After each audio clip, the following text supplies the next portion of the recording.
Souvent en classe, pendant les cours de pastoral, quand je demande aux jeunes « En qui pouvez-vous avoir confiance ?», eh bien ils me répondent assez spontanément. Les réponses fusent. Mes parents, parce qu'ils seront toujours là pour moi.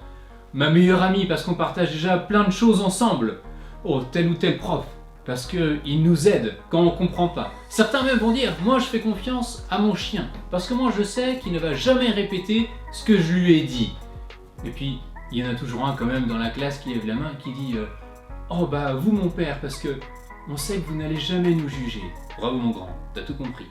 Il y a donc plein de bonnes raisons de faire confiance à ceux qui nous entourent.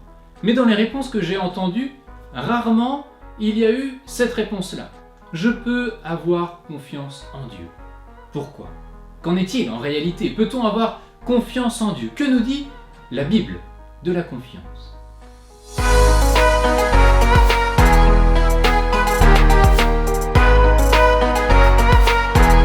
Premièrement, Dieu fait confiance à l'homme. La confiance que Dieu place en l'homme, on la trouve dès le livre de la Genèse, dès même le premier chapitre, dans les premiers versets. Dieu, qui vient de créer le monde, qui vient de créer tous les êtres vivants, va confier sa création à l'homme. Il aurait sûrement été plus prudent pour Dieu que dans sa perfection, ce soit lui qui continue à entretenir cette création. Mais non, Dieu fait confiance à l'homme. Il lui fait don de la création et il lui confie une mission de gardien et de veilleur à l'égard de ce monde dans lequel il vit et il évolue. Pourquoi ? Parce que Dieu a créé l'homme bon. Dieu a placé au cœur de l'homme une conscience qui lui permet d'avancer toujours vers le bien et de poser des actes qui sont des actes bons. Cependant, attention, nous ne sommes pas des marionnettes dans les mains de Dieu. Dieu nous a donné une liberté. Si bien que si nous sommes profondément bons, si nous sommes destinés au bien, nous pouvons librement choisir une autre voie. Dieu nous laisse cette liberté parce qu'il nous fait confiance. Dieu a confiance en la Vierge Marie, qui va porter en elle-même le Christ, le Fils de Dieu. Et avec Joseph, Marie va élever l'enfant Jésus. Elle va l'éduquer, elle va même lui faire découvrir la foi juive. Elle va en faire le jeune homme que nous connaissons, celui qui va enseigner les mystères de Dieu aux foules et celui qui va aller jusqu'à donner sa propre vie pour nous sur la croix afin que nous puissions être sauvés de la mort et du péché. Pour une chose aussi importante que la venue de Dieu sur terre, au cœur de notre monde, dans notre humanité, Dieu a fait confiance aux hommes. Dieu aurait pu se révéler dans toute sa gloire aux hommes. Il aurait pu se présenter à chacun d'entre nous dans un halo de lumière entouré de myriades d'anges et nous dire « Bonjour, je suis Dieu, j'existe vraiment. Écoute, voilà ce que tu vas faire maintenant. » Mais non, Dieu, s'il nous a donné la vie, nous fait confiance. Il fait confiance à notre cœur, il fait confiance à notre raison pour que nous puissions le trouver nous-mêmes, pour que nous puissions le découvrir et le connaître à notre rythme et chacun à notre mesure. Et pour cela, il nous donne quand même une aide très importante. C'est l'aide de l'Église qu'il a lui-même instituée et à qui il a donné la mission de nous guider. Deuxièmement, le Fils fait confiance au Père. Il est intéressant pour nous d'observer ce que l'on appelle la confiance filiale du Christ, c'est-à-dire la confiance que Jésus accorde au Père Tout-Puissant. Déjà, Jésus prie. On le voit à plusieurs reprises dans les évangiles se mettre à l'écart pour prier. Parfois même, nous pouvons lire dans les évangiles une partie du contenu de sa prière. C'est par exemple le cas au Mont des Oliviers, lorsque Jésus, qui va bientôt, vous le savez, vivre sa passion, il va être arrêté par les Romains, ensuite il va être jugé, il va être flagellé, il va subir le chemin de croix, il va être crucifié. Voilà tout ce que l'on appelle la passion. Eh bien ce Jésus, alors qu'il va vivre sa passion, juste avant, se met à prier, et nous avons le contenu de cette prière dans les évangiles.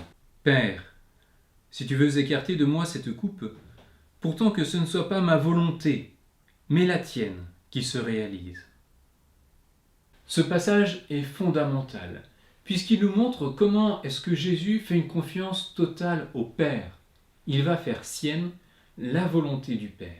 Les apôtres voient bien tout au long du chemin qu'ils parcourent avec Jésus que Jésus est un homme de prière. Alors un jour, ils lui demandent « Apprends-nous à prier ». Et Jésus leur enseigne le Notre Père.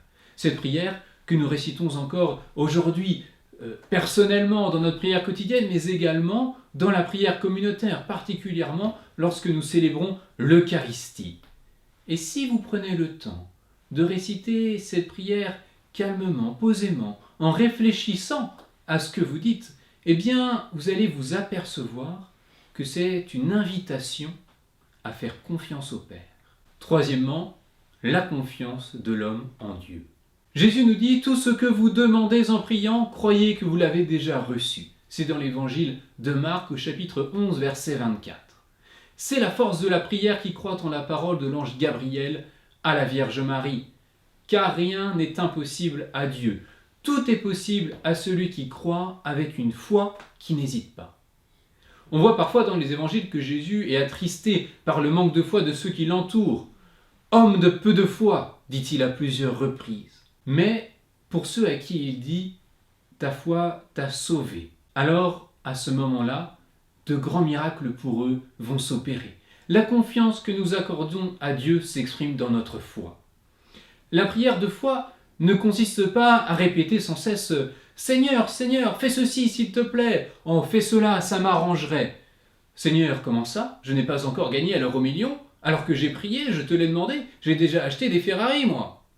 Non, Dieu n'est pas un distributeur de billets gagnants au loto. La véritable confiance en Dieu s'exprime dans la prière de foi. Une prière de foi qui demande, comme le Christ au mont des Oliviers, à accorder notre cœur avec la volonté de Dieu, à coopérer avec Dieu quoi qu'il arrive.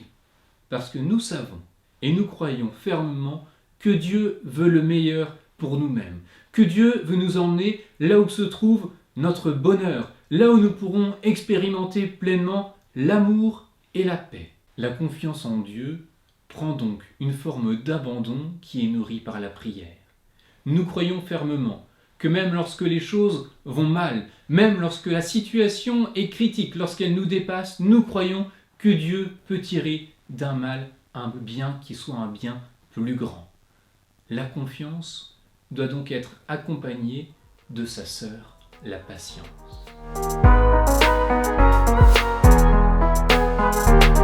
Alors n'oublie pas, Dieu a confiance en toi.